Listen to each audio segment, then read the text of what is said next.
Mesdames et messieurs, merci de nous suivre. Bienvenue dans Afrique Midi. Tout de suite, nous partons avec les titres. Ouverture au Maroc du Forum international Médès-Tangier, une rencontre consacrée aux grands enjeux mondiaux qui impactent le continent, dont la crise mondiale et la situation des pays arabes et Proche-Orient. En Inde, l'enquête sur la mort de 14 femmes stérilisées samedi dernier a franchi une étape avec l'arrestation du chirurgien qui avait procédé en moins de 5 heures à 83 opérations. Voilà pour le sommaire. Bienvenue. Ouverture hier au Maroc du Forum international Médès-Tangier sous le haut patronage de Sa Majesté le roi Mohamed VI. Le coup d'envoi a été donné en présence de parterres de décideurs politiques, opérateurs économiques des 5 continents. Ce forum de Tangier consacré aux grands enjeux mondiaux qui impactent le continent. Parmi les questions d'actualité abordées tout au long de cette rencontre figure la situation dans les pays arabes et au Proche-Orient. Sur le plan économique, il est question de la crise mondiale et des moyens à mettre en œuvre pour attirer les investissements et développer la croissance. Vous aurez plus de détails sur ce forum dans nos prochaines éditions avec nos envoyés spéciaux sur place. Économie, toujours la Côte d'Ivoire dresse le bilan de ses transactions avec le reste du monde. Le solde du compte courant de la balance des paiements pour l'année 2012 a été rendu public hier par la BCEAO. La ministre ivoirienne de l'économie et des finances a lancé un appel au secteur privé pour fournir à temps les informations nécessaires. Le compte rendu ici avec nos confrères de la RTI. C'est l'heure du bilan des transactions financières et commerciales entre la Côte d'Ivoire et l'extérieur. En 2013, le compte courant de la balance des paiements du pays a affiché un déficit de 163,7 milliards de francs CFA. Le compte courant représente la différence entre le revenu national disponible et les dépenses de consommation et d'investissement d'une économie. Le déficit enregistré par la Côte d'Ivoire est symptomatique d'une économie en pleine croissance du fait d'une grande proportion à importer des biens d'équipement servant aux investissements. N'empêche, la Banque centrale des États de l'Afrique de l'Ouest, BCEAO, a identifié 2 grandes mesures pour inverser la tendance dans le long terme. C'est pourquoi, dans le cadre du PND, il est demandé premièrement d'augmenter les revenus par un accroissement de la transformation des produits, une augmentation des ressources de l'État à travers des dispositions fiscales et une baisse des taux d'intérêt des banques pour favoriser le crédit. La seconde mesure porte sur la réduction de l'absorption, c'est-à-dire la consommation et les investissements. Dans ce schéma, il est recommandé une maîtrise du train de vie de l'État par les dépenses de fonctionnement et les subventions. À cela s'ajoute la baisse des charges de production et de consommation intermédiaires par le secteur privé. Pour le ministre en charge de l'économie et des finances, Niali Kaba, le compte courant est un outil d'analyse conditionnant des décisions de politique économique. Aussi a-t-elle lancé un appel au secteur privé pour fournir à temps les informations nécessaires afin de dresser un bilan précis des entrées et sorties d'argent en Côte d'Ivoire. Ouverture hier à Sydney, en Australie, du 6e congrès mondial sur les parcs, la préservation de notre environnement et surtout la conservation de nos écosystèmes ont été la toile de fond de cette rencontre qui a reçu la présence effective du président gabonais Ali Bongo Ondimba. Plus de 4000 participants du monde entier, gouvernements, entreprises, organisations non gouvernementales et institutions se sont donné rendez-vous à Sydney. Un rendez-vous international pour l'élite de la conservation et du développement, où il est question de réfléchir sur le devenir de la planète. Le Gabon, qui y est représenté au plus haut niveau, a depuis 2002 franchi un pas sur cette voie de la protection de l'environnement avec la création de 13 parcs, soit 11% du territoire national à protéger.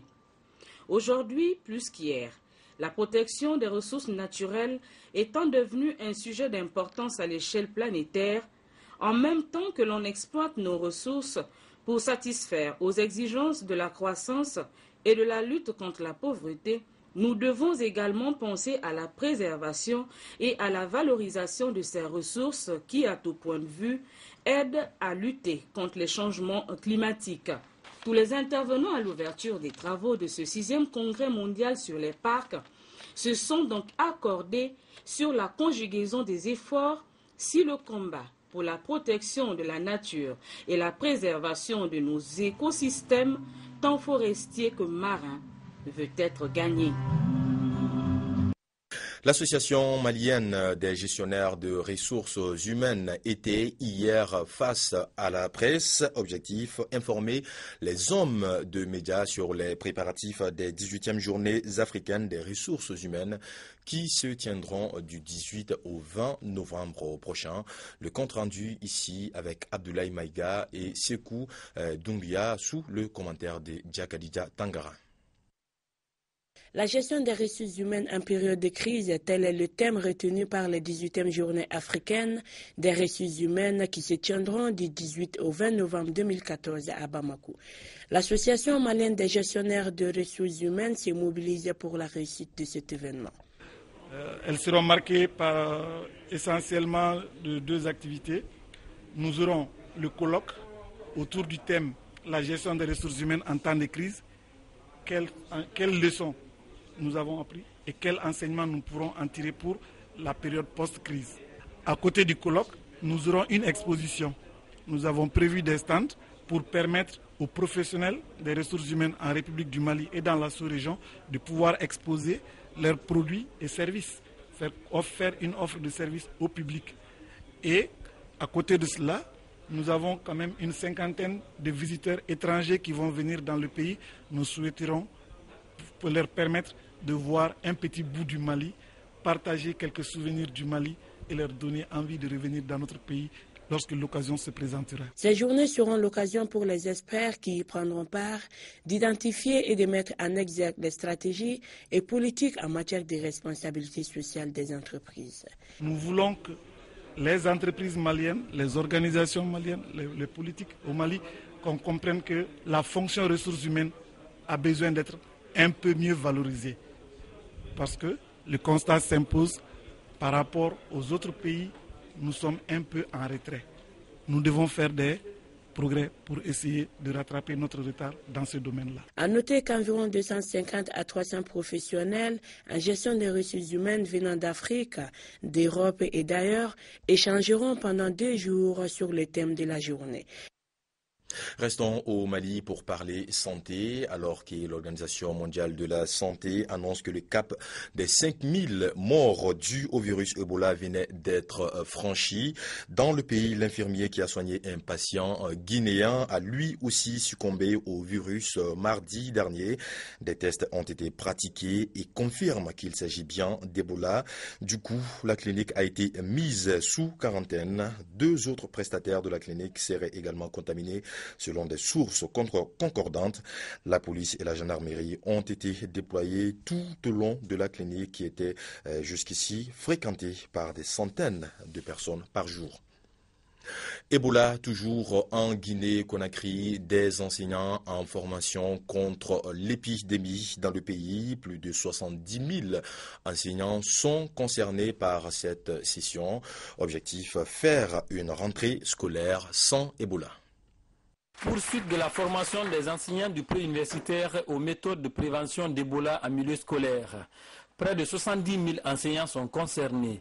L'initiative vise à protéger l'école guinéenne de la maladie d'Ebola. Tout le monde prend les dispositions, chacun à son niveau, pour ne pas qu'il y ait contamination, pour ne pas qu'il y ait transmission de la maladie dans les établissements scolaires. Il m'a tout à 50 centres de formation et je vous assure que les enseignants poursuivent correctement le déroulement de ce cours. Les principaux thèmes enseignés lors de cette formation ont été les modes de transmission de la fièvre hémorragique à virus Ebola en milieu scolaire, l'utilisation des toilettes scolaires et les mesures à adopter en cas de fièvre dans une salle de classe. Je voudrais déjà dire que nous sommes à la 3e phase, pratiquement la dernière phase de formation. Vous savez, nous avons commencé par la formation des formateurs. Je suis très heureux de constater au nom de l'ensemble des ministres en charge du système éducatif de cette discipline du personnel enseignant. Je suis heureux aussi de constater qu'ils ont vraiment le souci d'apprendre. le souci d'apprendre. Sinon, ils se seraient limités à cette pratique commune que tout le monde connaît aujourd'hui.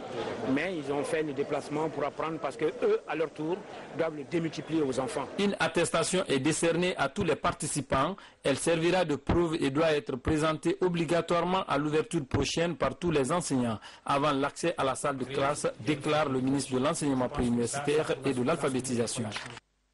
Tout autre chose à présent, nouvelle attaque meurtrière en Égypte, des attaques perpétrées ce jeudi contre les forces de sécurité dans le nord du Sinaï.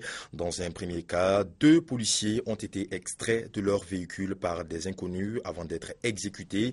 Et dans un second cas, des hommes armés ont tué 3 soldats après les avoir sortis d'un taxi collectif. Depuis plusieurs mois, les forces de l'ordre égyptiennes sont la cible de nombreux attentats djihadistes. Hors de nos frontières, je vous l'annonçais en titre, scandale de femmes stérilisées en Inde. La police a finalement arrêté hier soir le chirurgien mis en cause. Il avait stérilisé environ 83 femmes le week-end dernier dans un centre du pays, mais 14 d'entre elles sont décédées. Rassemblées devant la morgue de cet hôpital de Bilaspur, les familles viennent récupérer les dépouilles des victimes. Toutes ont été opérées samedi dernier par le même médecin, le docteur Gupta, dans des conditions effroyables. Des opérations à la chaîne, 83 patientes en 5 heures, avec à chaque fois les mêmes instruments utilisés. Au moins 14 femmes sont décédées, des dizaines d'autres ont été hospitalisées après de graves complications. Tout ça, c'est de la faute des docteurs et des infirmières. C'est très clair. Les autorités doivent nous le dire si on doit payer comme cela se fait dans les cliniques privées. Au moins, les patients seront mieux traités. Les équipes ici travaillent en ne prenant aucune précaution. La mort de ces patientes a provoqué aux Indiens du centre du pays. Des centaines de manifestants sont descendus dans les rues mercredi pour réclamer la démission du chef de l'exécutif local. C'est bien sûr un problème très grave. Un tel niveau de négligence et un tel incident qui se passe à l'échelle d'un programme national utilisé par des gens dans tout le pays, c'est vraiment malheureux. 4 personnes chargées des affaires de santé dans le gouvernement local ont été suspendues. Le Premier ministre indien a quant à lui ordonné une enquête dans cette affaire qui touche le programme gouvernemental de contrôle des naissances. La stérilisation est censée être volontaire, même si selon des ONG, de nombreuses femmes font état de pression de la part de responsables locaux. En Inde, plus de 4 millions de stérilisations ont été effectuées depuis 2013.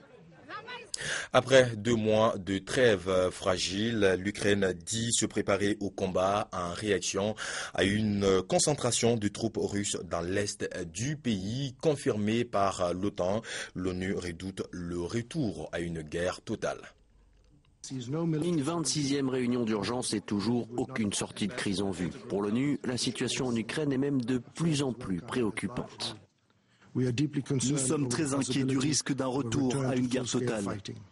Après l'OSCE, l'OTAN a confirmé l'incursion dans l'est de l'Ukraine de matériel militaire lourd en provenance de Russie. Ces 2 derniers jours, nous avons vu des colonnes d'équipements russes. D'abord de tanks russes, de l'artillerie russe, des systèmes russes de défense antiaérienne et des soldats russes qui sont entrés en Ukraine. Pour l'OTAN, le doute n'est plus permis. Moscou est militairement impliqué en Ukraine. Washington, à l'initiative de la réunion à l'ONU, hausse le ton. Quand la Russie a pris des engagements, elle ne les a pas tenus. La Russie a négocié un processus de paix pour ensuite le déstabiliser de façon systématique. La Russie parle de paix, mais continue d'alimenter la guerre. Des critiques relayées par plusieurs autres membres du Conseil de sécurité, mais balayées par le représentant russe. Les nouvelles déclarations de plusieurs membres du Conseil confirment qu'ils utilisent cette institution non pas pour trouver une solution constructive à la crise interne que connaît l'Ukraine, mais à des fins de propagande. Sur le terrain, les forces rebelles contrôlent toutes les routes qui mènent à leur bastion, Donetsk. Kiev, de son côté, a décidé de redéployer des soldats dans l'est du pays par peur d'une nouvelle offensive militaire. Voilà, et c'est tout pour Afrique Midi. Merci de l'avoir suivi. L'information continue sur africaltelevision.com. À demain. Au revoir.